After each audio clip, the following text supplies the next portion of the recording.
Hello. Thank you so much for taking some time out of your day today to watch the Single Session blog. I'm Alicia, and I'm coming to you here from the traditional territories of the Haudenosaunee and the Anishinaabe on the beautiful shores of Lake Ontario in Canada. So to begin with, in this very first blog, I thought it might be useful to tell you a little bit about how I came to be super interested, super passionate about single session therapy.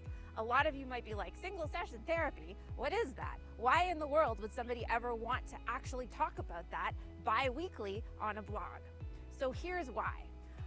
I kind of think that the universe intended for me all along to be a single session therapist. Way back when I graduated from psychotherapy school in 2001, I was in like a hardcore psychodynamic program, super medical model, all about assessments, all about kind of long-term therapy. The big ideas there were about big problems, mean long-term therapy, and big therapy. So I was like, cool, I didn't know much. I'm like a girl from the prairies. What do I know about doing these sorts of things? So I believed them. I thought, of course, this is the way that therapy is done. But the thing is, in the very first semester of my program, they placed me in an acute inpatient child and adolescent psych unit, where the average length of stay for patients was 5 days. Now, I went in there the first day, totally naive, totally planning on being like, oh, let's do insight-oriented long-term therapy with, the 12 to 18-year-olds who would come in acute psychiatric crisis mode and were probably only going to be there for 5 days. That meant I would likely only see them one time.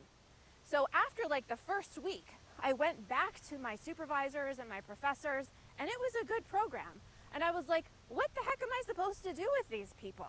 The closest and the shortest assessment that I had learned was 6 weeks. So I was like, what do I do now? I can't even do the assessment. So what am I supposed to be doing?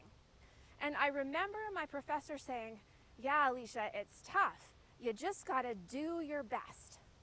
And I was like, do my best?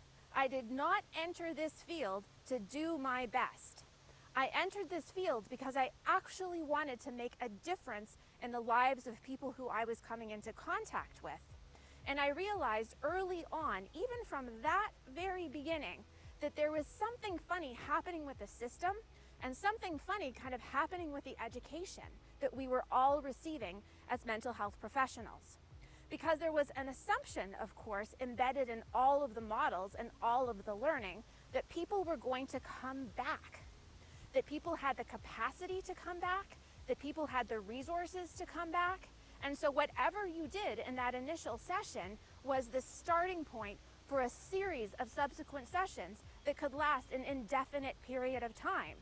And working in inpatient acute psych in a very, very busy downtown core of a major US city, I realized that most of these people that were coming through the doors just were not even able to do that. I also realized that when people are not able to do the things that we as professionals ask them to do or think they should, we call them names. And the names that we call them are things like oppositional and resistant and not ready to change. But I was like, is that actually true?